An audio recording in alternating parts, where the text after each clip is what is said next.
Welcome back to Soumya Kannada channel. ನಾನು ನಿಮ್ಮ ಸೌಮ್ಯ. Friends, ಸಾವು, ಮರಣ, ಡೆತ್ ಈ ಪದ ಕೇಳಿದ್ರೇ ನಮ್ಮೆಲ್ಲರಿಗೂ ಒಂದು ಕ್ಷಣ ನಡ್ಕ ಹುಟ್ಟೋದು ಗ್ಯಾರಂಟಿ ಅಂತಲೇ ಹೇಳ್ಬೋದು.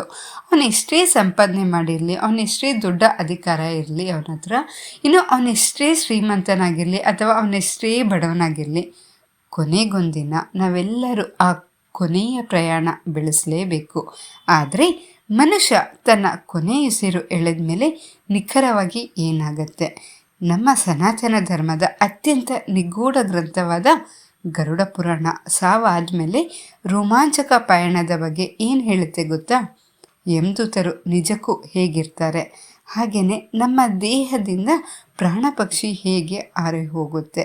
ಕೇವಲ ಪುರಾಣಗಳಷ್ಟೇ ಅಲ್ಲ, ನಾವು ಮಾಡೋ ಪ್ರತಿಯೊಂದು ಅಂತ್ಯಕ್ರಿಯೆಯ ಆಚರಣೆ ಹಿಂದೆ ಒಂದು ಅದ್ಭುತವಾದ ಹಾಗೆಯೇ ನಿಖರವಾದ ಮೆಡಿಕಲ್ ಸೈನ್ಸ್ ಅಡಗಿದೆ ಅನ್ನೋದು ನಿಮಗೆ ಗೊತ್ತಾದರೆ ನೀವು ನಿಜಕ್ಕೂ ಬೆಚ್ಚಿ ಬೀಳೋದು ಗ್ಯಾರಂಟಿ.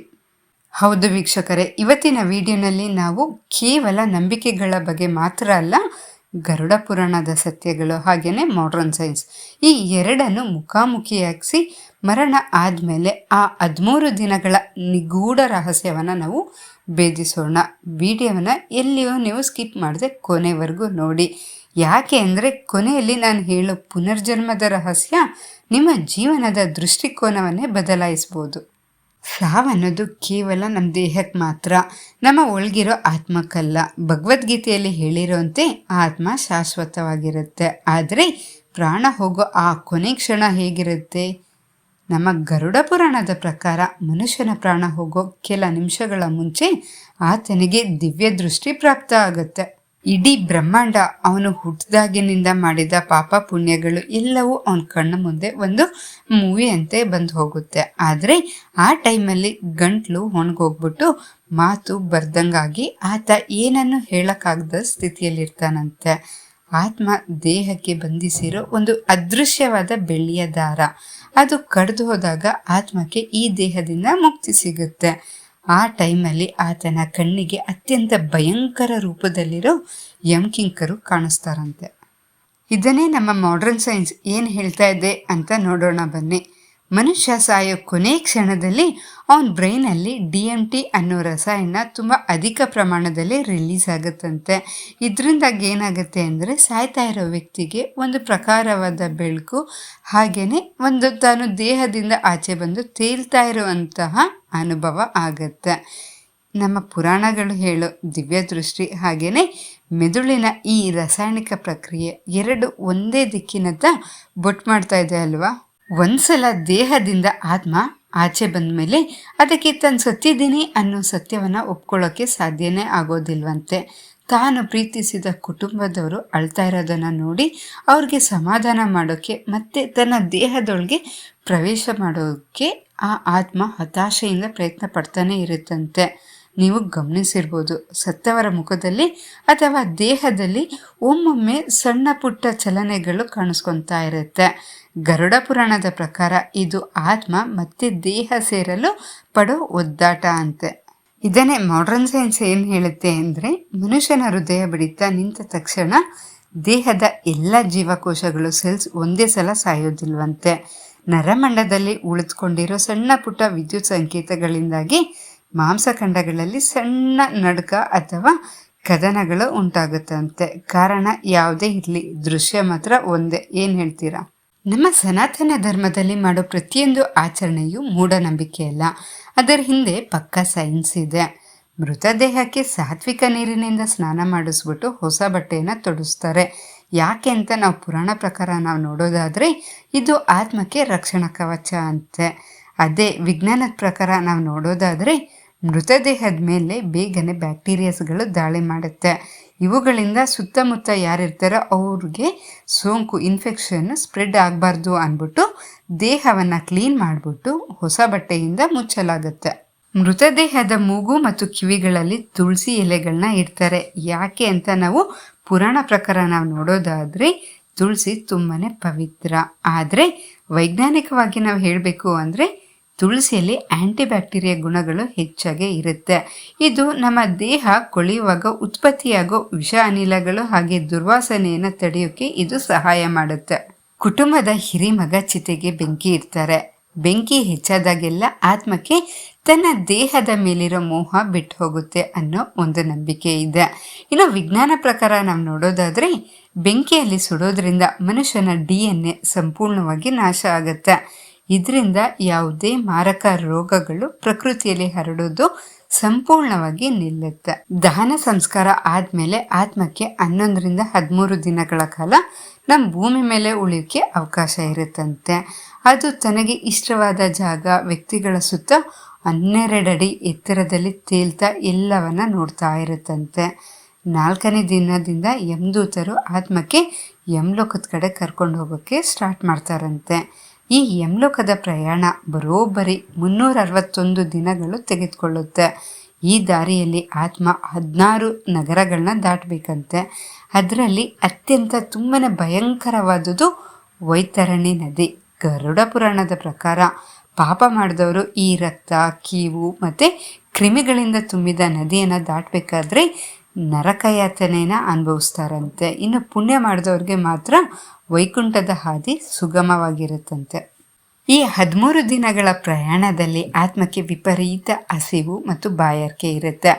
ಅದಕ್ಕಾಗಿ ಕುಟುಂಬದವರು ಪ್ರತಿನಿತ್ಯ ಪಿಂಡ ಪ್ರದಾನವನ್ನು ಮಾಡ್ತಾರೆ. ಇದರಿಂದ ಆತ್ಮಕ್ಕೆ ಶಕ್ತಿ ಸಿಗುತ್ತೆ ಅನ್ನೋದು ನಂಬಿಕೆ. ಈ 13 ದಿನಗಳ ಸೂತಕದ ಆಚರಣೆ ಹಿಂದೆ ಒಂದು ಅದ್ಭುತವಾದ ಸೈಕಾಲಜಿ ಅಡಗಿದೆ. ಅದೇನು ಅಂದರೆ, ಮನೆಯಲ್ಲಿ ಯಾರಾದರೂ ತೀರ್ಕೊಂಡಾಗ ಕುಟುಂಬದವರು ವಿಪರೀತ ಡಿಪ್ರೆಷನ್ಗೆ ಹೋಗೋ ಸಾಧ್ಯತೆ ಹೆಚ್ಚಾಗೇ ಇರುತ್ತೆ. ಈ 13 ದಿನಗಳ ಕಾಲ ಬಂಧು ಬಳಗದವರೆಲ್ಲರೂ ಒಟ್ಟಿಗೆ ಸೇರಿಬಿಟ್ಟು ಆಚರಣೆಗಳ ನೆಪದಲ್ಲಿ ಆ ಕುಟುಂಬಕ್ಕೆ ಮಾನಸಿಕ ಧೈರ್ಯವನ್ನು ತುಂಬ್ತಾರೆ. ಈ ಸಮಯದಲ್ಲಿ ಗಂಡಸರು ಮಾಡಿಸೋ ಶಿರೋಮುಂಡನ ಕೂಡ ಒಂದು ಸಾಂಕೇತಿಕ ಆಚರಣೆನೇ. ಕೂದಲು ಮನುಷ್ಯನ ಅಹಂಕಾರದ ಸಂಕೇತ, ಅದನ್ನು ತ್ಯಜಿಸೋದು ದುಃಖದ ಸಂಕೇತ. ಆ ಕೂದಲು ಮೆಲ್ಲನೆ ಮತ್ತೆ ಬೆಳೆದು ಸಹಜ ಸ್ಥಿತಿಗೆ ಬರೋಷ್ಟೊತ್ತಿಗೇನೆ ಮನುಷ್ಯನ ಮನಸ್ಸು ಕೂಡ ಆ ದುಃಖದಿಂದ ಹೊರಬಂದು ವಾಸ್ತವವನ್ನು ಒಪ್ಪಿಕೊಂಡಿರುತ್ತೆ. ಇಂಥ ಆಳವಾದ ಅರ್ಥ ಅಲ್ವಾ? ನಿಮ್ಗೆ ಇಲ್ಲಿ ಒಂದು ಡೌಟ್ ಬರ್ಬೋದು, ಎಲ್ಲರಿಗೂ ಸಹಜ ಮರಣ ಅನ್ನೋದು ಬರೋದಿಲ್ಲ.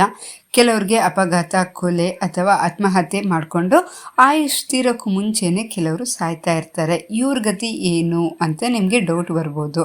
ಇದಕ್ಕೆ ನಮ್ಮ ಗರುಡ ಪುರಾಣದಲ್ಲಿ ಇದಕ್ಕೂ ಸಹ ಉಲ್ಲೇಖ ಇದೆ. ಏನಂತಾರೆ ನೋಡೋಣ ಬನ್ನಿ. ಗರುಡ ಪುರಾಣದಲ್ಲಿ ಇದನ್ನು ಅಕಾಲ ಮರಣ ಅಂತ ಹೇಳ್ತಾರೆ.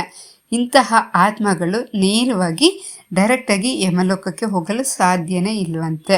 ಅವರ ಆಯುಷ್ ಮುಗಿಯೋವರೆಗೂ ಅವರು ಕಾಮಲೋಕದಲ್ಲಿ, ಅಂದರೆ ನಮ್ಮ ಮತ್ತು ಪರಲೋಕದ ನಡುವಿನ ಒಂದು ತ್ರಿಶಂಕು ಸ್ಥಿತಿಯಲ್ಲಿ ಇವರು ಆತ್ಮಗಳು ಸಿಲುಕೊಂಡು ಅಲ್ಲಿ ಪ್ರೇತಾತ್ಮಗಳಾಗಿ ಒದ್ದಾಡ್ತಾ ಇರ್ತಾರಂತೆ. ಮನಃಶಾಸ್ತ್ರದ ಪ್ರಕಾರ ತೀವ್ರವಾದ ಮಾನಸಿಕ ಆಘಾತ ಅಥವಾ ಬಗೆಹರೆಯದ ಆಸೆಯೊಂದಿಗೆ ಏನಾದ್ರು ಮನುಷ್ಯ ಸತ್ತರೆ ಅವರು ಆ ಶಕ್ತಿ ಇರುತ್ತಲ್ಲ, ಆ ಶಕ್ತಿ ಪ್ರಕೃತಿಯಲ್ಲಿ ಅಷ್ಟು ಈಸಿಯಾಗಿ ಲೀನ ಆಗೋದಿಲ್ವಂತೆ. ಮರಣ ಅನ್ನೋದು ಅಚಾನಕ್ಕಾಗಿ ಬರೋದಿಲ್ಲ.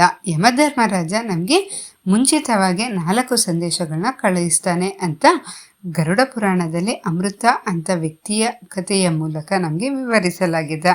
ಹಾಗಾದರೆ ಆ 4 ಸಂದೇಶಗಳಾದರೂ ಯಾವುದು ತಿಳ್ಕೊಳ್ಳೋಣ ಬನ್ನಿ. ಅದನ್ನು ಕೂದಲು ಬೆಳ್ಳಗಾಗೋದು, ಯೌವನ ಮುಗಿಯಿತು, ವಯಸ್ಸಾಗ್ತಾ ಇದೆ ಅನ್ನೋದೇ ಮೊದಲ ಎಚ್ಚರಿಕೆ.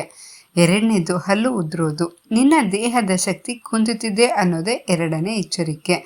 ಕಣ್ಣಿನ ದೃಷ್ಟಿ ಮಂದ ಆಗೋದು, ಈ ಪ್ರಪಂಚದ ಮೇಲಿನ ವ್ಯಾಮೋಹ ಕಡಿಮೆ ಮಾಡ್ಕೋ ಅಂತ 3ನೇ ಸೂಚನೆ.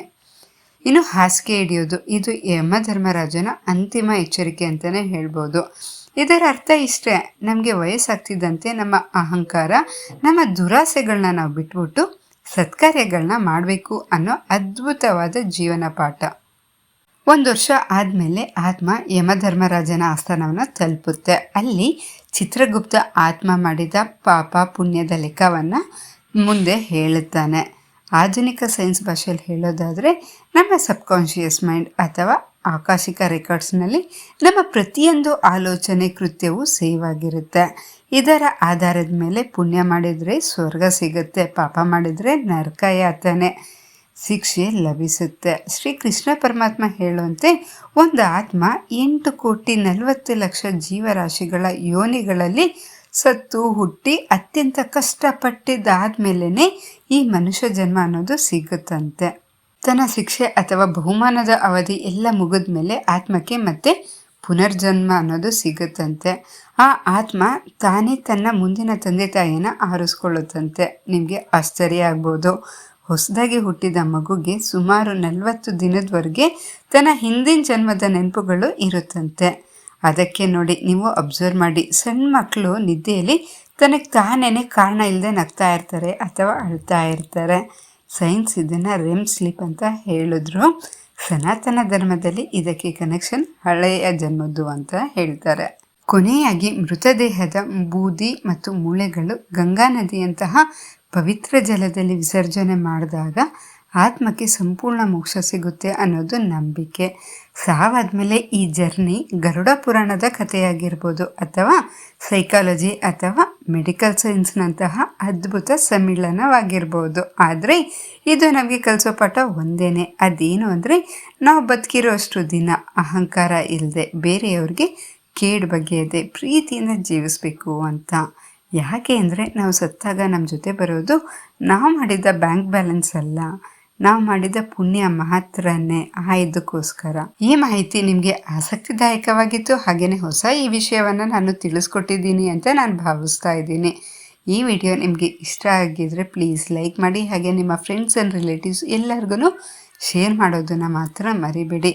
ಇನ್ನು ನಮ್ಮ ಸೌಮ್ಯ ಕನ್ನಡ ಚಾನಲನ್ನು ಸಬ್ಸ್ಕ್ರೈಬ್ ಆಗಿಲ್ಲ ಅಂದರೆ ದಯವಿಟ್ಟು ಈಗಲೇ ನೀವು ಸಬ್ಸ್ಕ್ರೈಬ್ ಮಾಡ್ಕೊಳ್ಳೋದನ್ನು ಮಾತ್ರ ಮರಿಬೇಡಿ. ಮತ್ತೊಂದು ರೋಚಕ ಮತ್ತು ನಿಗೂಢ ವಿಷಯದೊಂದಿಗೆ ನಾನು ಮತ್ತೆ ಮುಂದಿನ ವಿಡಿಯೋನಲ್ಲಿ ನಾನು ನಿಮ್ಮ ಮುಂದೆ ಬರ್ತೀನಿ. ಅಲ್ಲಿವರೆಗೂ ನಮಸ್ಕಾರ, ಧನ್ಯವಾದಗಳು.